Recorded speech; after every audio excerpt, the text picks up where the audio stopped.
Angela's goodbye. Angela Veronica Sealey was born in Plumstead on Monday the 18th of March 1968 to loving parents Arthur and Eileen. She was an extra special gift, especially for my dad, as he was also celebrating his 35th birthday on that day. Angela was the youngest of 5 siblings.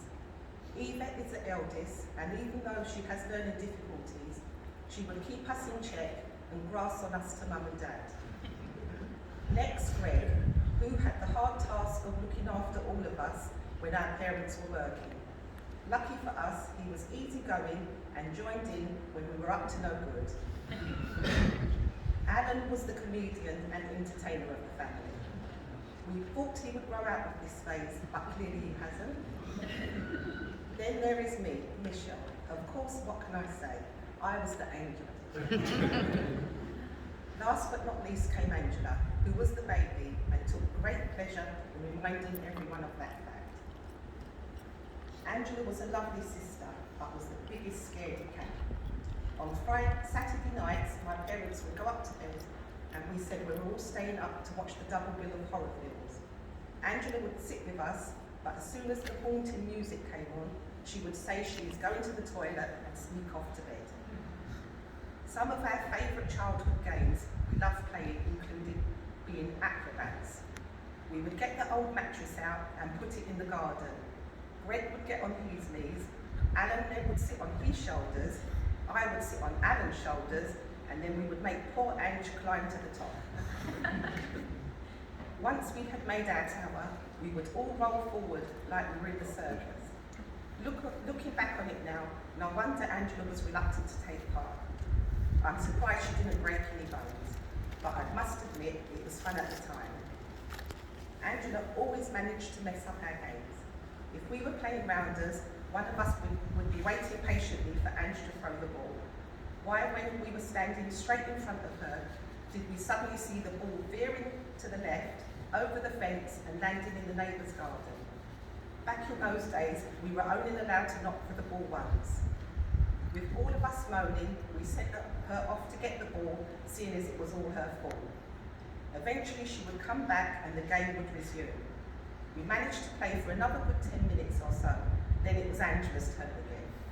Yes, you've guessed it, ball back over the fence, same neighbour's garden, so time to call it quits and put the TV on instead.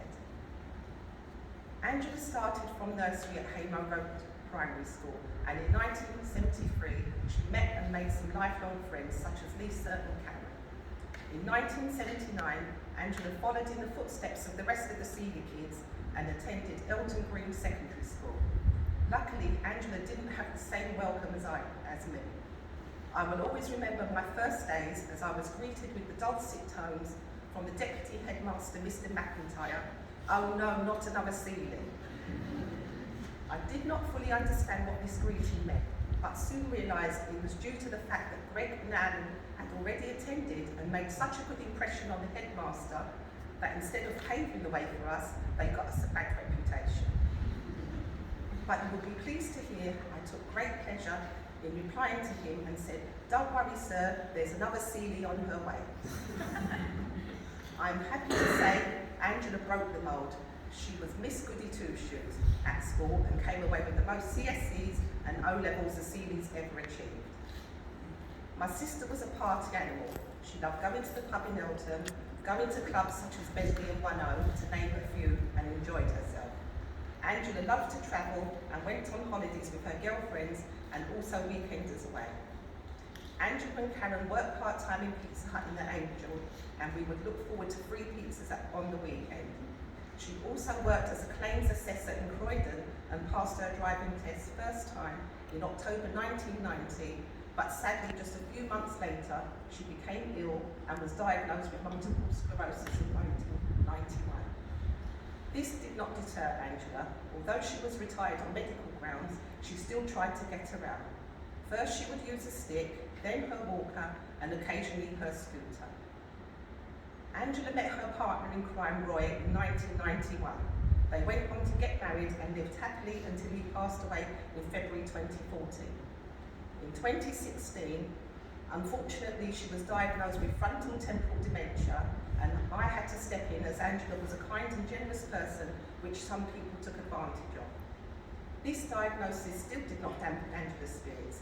She was always smiling, trying to sing, chatting. Boy, did my sister love to chat. And I'm sure all of you here today have experienced one or more of these traits in one way or another. Nothing got her down, not even all her ailments. Each day was a new day, a new adventure.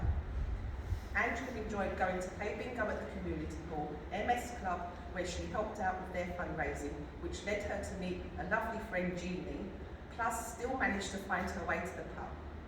Her brother Greg remembers on one particular occasion when he was in O'Neill's having a quiet time, when suddenly everyone in the pub had to clear a path and make way. He thought maybe it was royalty, but no, it was Ange coming through and there was no stopping her. Finally her legs gave in and she was no longer able to stand unaided or look after herself. So we employed carers for her, some of them good and some of them not so. I'd like to say a special thank you to Sarah and Maria, who helped us out in the very beginning, and I'm glad to say she went on to be in the safe hands of Resty and Lucy, who were great carers, friends and sidekicks. Angela's last months of her life was so happy. She managed to return to her MS Club, where she had lots of friends. Lucy took her out on bus rides, shopping, where they were gone all day sometimes, and she also got to enjoy the occasional dish from her own private chef, Clifton. Angela loved listening to history when we helped to get her ready in the mornings. She also liked to try to do crosswords and word search, watch quiz shows, especially Lingo and The Chase, and not forgetting all the soaps. I know Angela is looking down on us all now with the biggest spliff and her glass of cider. I can just imagine her saying, "Look, miss, you can't stop me smoking now."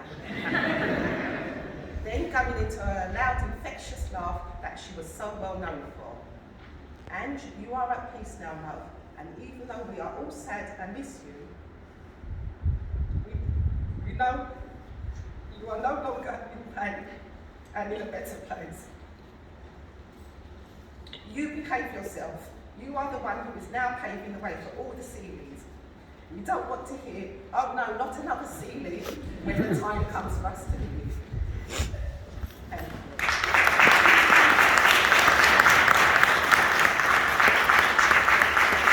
You did well. Yeah. Want me to come up with it? No, I'm alright. Oh,